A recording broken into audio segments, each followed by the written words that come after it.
Hello, everybody, and welcome to the PT on Ice Daily Show. My name is Christina Previtt. I am one of two lead faculty for the modern management of the older adult division. We have three course offerings through the Modern Management program. We have our 8-week online Essential Foundations course, where our next cohort is starting the 13th of October. We have our 8-week Advanced Concepts course, which takes everything that we have learned through Essential Foundations and starts applying it to more complex patient populations. That is starting October 20th. So if you have taken Essential Foundations, you have allowed yourself to open up to that course. So you have to have taken the 8-week Essential Foundations course. And we have our MMOA Live revamp course. We just revamped, the whole thing. So we are really, really excited to be getting on the road, and we have tons of courses coming up over the next several months. So I hope that you take a look at ptonice.com and see if we are near your area. I do not have a baby with me this week, which is very exciting. Dad took both of them to daycare, both my kiddos to daycare, so I could come on live. He may hate me when he gets back, but for right now, I am free to talk all things Geri PT with you all. So today, what I wanted to talk about was kind of piggybacking a bit off of Guillermo's talk on Monday on the podcast around assessment, and talk about how we need to think about that when we are considering the research that we are looking at in respect to applying it to our geriatric clients.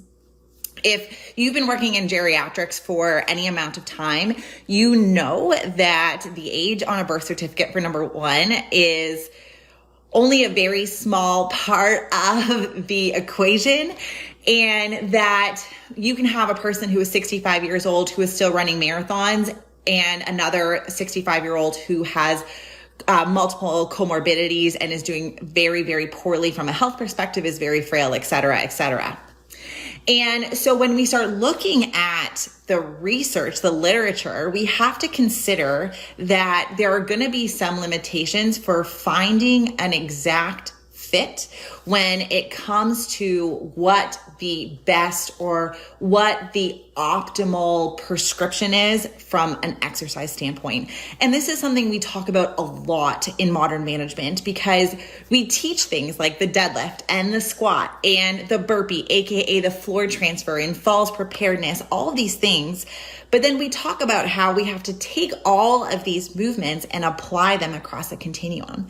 The way that I'm going to be implementing this at Stave Off in a community dwelling, healthy older adult, is going to be very different than the clinician who's in a SNF and is trying to apply these constructs to someone who's in a more acute or more a condition where they don't have as much physical ability. And so I wanted to dive a little bit into some of the research and recognize where that assessment piece falls. So when we're thinking about the research side of things, so I'm going to put on my PhD cap. I'm right now writing my dissertation, having run multiple randomized control trials on my studies around pre-frailty. We have to recognize that when we're thinking about eligibility criteria and getting individuals enrolled in an exercise study, it can be extremely, extremely hard to recruit older adults who fit into a very tight eligibility criteria or very tight capacity level that we would look for when we're looking at our assessment.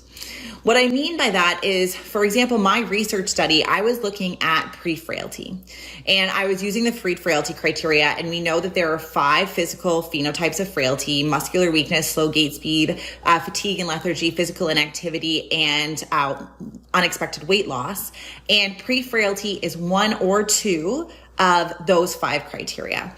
And which criteria it is can really significantly change what the physical output is. If you have somebody with unexplained weight loss, but is physically active, does not have slow gait speed, does not have muscular weakness, that's going to be very different from somebody who has slow gait speed and muscular weakness on board. But we had to set a criteria. And so when we're looking at this eligibility criteria, we also then have to take this criteria and try to enroll individuals in the community. And this is where sometimes researchers can get a bad rap, or not a bad rap, but people can be dismissive when it comes to, oh, well, there was a lot of dropouts in this study, or, oh, their sample size was really small. Until you have gone in and tried to have a tight eligibility criteria, you have tried to enroll older adults in a short amount of time to start an exercise trial on their own and be able to run this in a group setting. It's hard to understand or really recognize how challenging it can be for us to find that. And so when we're reading the eligibility criteria and we're trying to think about, okay, does this eligibility criteria really truly link to what my patient population is, it can feel kind of blurry, right? Because if we have somebody with pre-frailty, 50% of community dwelling older adults have one or two of the physical phenotype criteria when we're looking at longitudinal data sets. That's a huge amount of community dwelling older adults. And we know that our caseload can be highly variable. And that means that the question becomes, how do we take all of these exercise trials, which have to have this cookie cutter approach, and apply them to a type of allied health profession like PT, like OT, that can't use a cookie cutter approach? And I don't really exactly have the answer to that. It's more me going through this thought process myself as a clinician researcher, but I think it's an important conversation for us to be having. And it's why sometimes as well, we're probably not going to get the highest amount of statistical significance, because we can't have a homogeneous population of individuals that is going to need the exact exercise prescription that research trial is running. And this has really come to the forefront as I've started talking about how tandem standing is the ankle pump of balance training. So when we look at the falls prevention literature, we look at the fact that we have evidence to support multi-joint movements and compound movements, and static balance and reactive balance, dynamic stepping, reactive stepping, perturbation training, internal perturbations, external perturbations, floor transfers, and falls preparedness. We have all of this research with support for it. And sometimes the amount of improvement is quite small, and it makes us wonder, we see our clients every day and we see these massive improvements that they're having. Why is this potentially not happening in the literature? And that really does come down to the fact that older adults are very heterogeneous, and we're trying to put them into one whole and have them all fit within that paradigm. And so with balance training, we're starting to see this as well, right? So we have older adults our eligibility criteria will be a cutoff on the Berg, or using the 4-stage balance test, or using one metric of balance and showing some impairment.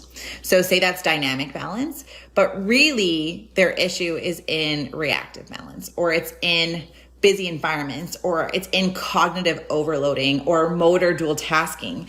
And we're putting them into a balance program because they have a history of falls. Because sometimes the criteria is, have you fallen in the last 6 months? And if the answer is yes, we're going to put you into this balance program. And we're not catering the program to exactly where the balance starts to fall off. And so we're seeing, okay, well, this really intensive balance exercise program doesn't show any positive effects. And it probably would if we were targeting the area of balance where the older adult coming into the study was seeing a deficit. But we have a hard time finding all these individuals who all have reactive balance issues, or they all have cognitive dual tasking issues. And so we have to try and create more of an umbrella for eligibility to come into this exercise program. So what does that mean from a clinical standpoint? What does that mean for the clinical bottom line? And there's going to be a couple things. One is that we really, when we're looking through the research, we have to keep a very open mind, where we have to really look at the eligibility criteria. We need to hopefully have the researcher who has explained in depth what the exercise paradigm was, and take out the parts that may not be as close to our patient population and keep the parts that are. And what that can also mean is that we can take all of the research. This is why the systematic reviews and evidence syntheses are so important. We can take all of the evidence and bring it into our clinical judgment and our clinical reasoning. And that's why we talk about being an evidence-informed clinician, right? We want to take the evidence, take our assessments, take the wants and needs of our client and synthesize them into a program of care that is going to be the best for that client.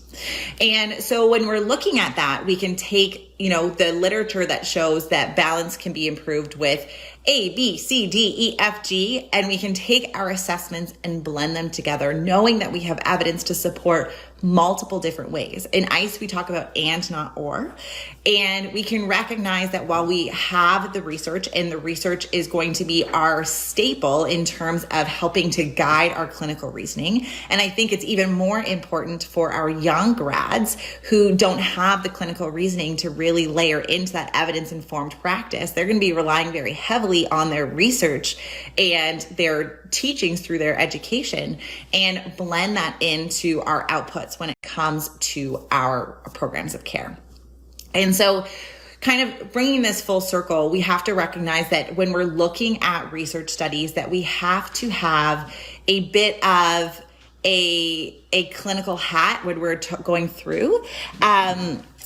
Let me see the question. How do you relate your assessment findings when it gets more granular to a functional deficit in your documentation?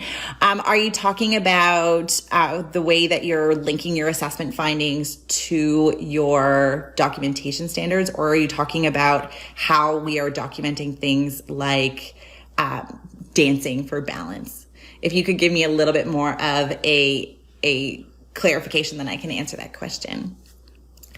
And so when we're looking at kind of bringing this full circle, one, we want to make sure that we're assessing multiple domains, right? We have a whole slew of outcome measures that are allowing us to assess falls risk, for example, but we know that one outcome measure in isolation isn't going to give us the full picture, especially when it comes to balance assessment.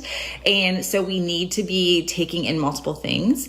And then when we highlight that assessment, where we're seeing that balance start to fall off, or where we start to see functional strength fall off, or where fatigue comes in, then we can take that eligibility criteria and start to apply it to research studies that we have.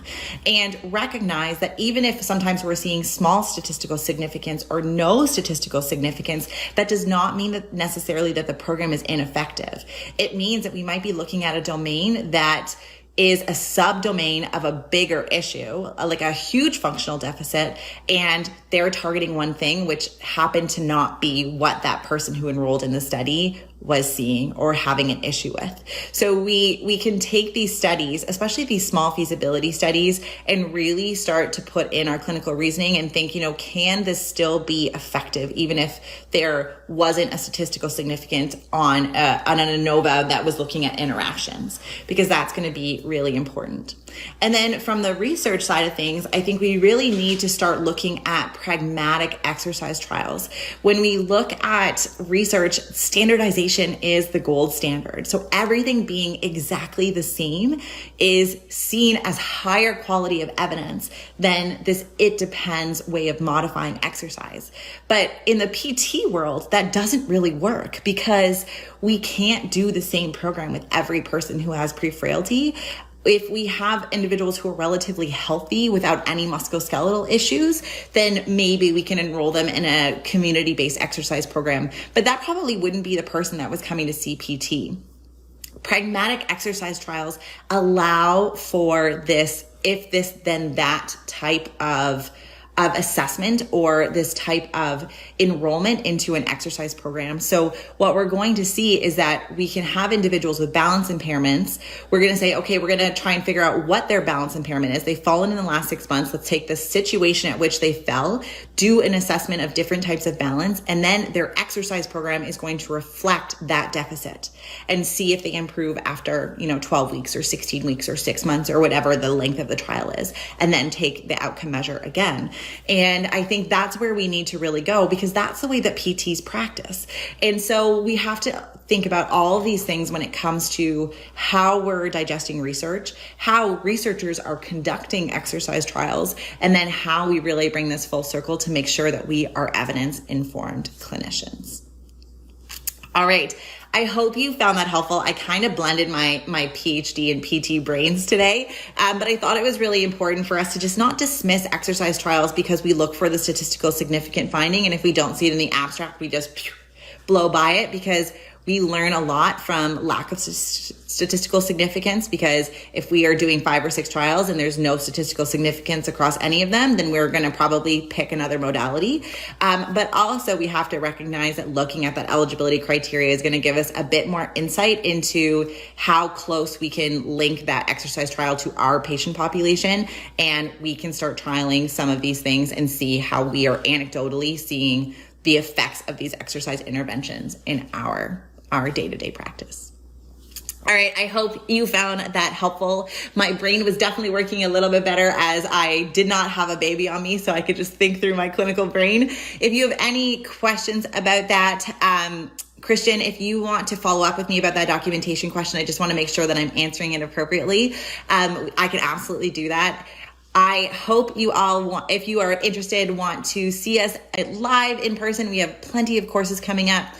Reminder that we have our MMOA digest as well, which is research focused and comes out every 2 weeks. Our last digest just came out on Friday, so we still have a week and a bit until our next digest comes out. But if you are looking at how to really implement exercise-informed practice or evidence-informed practice when it comes to exercise research, that is a good place to start.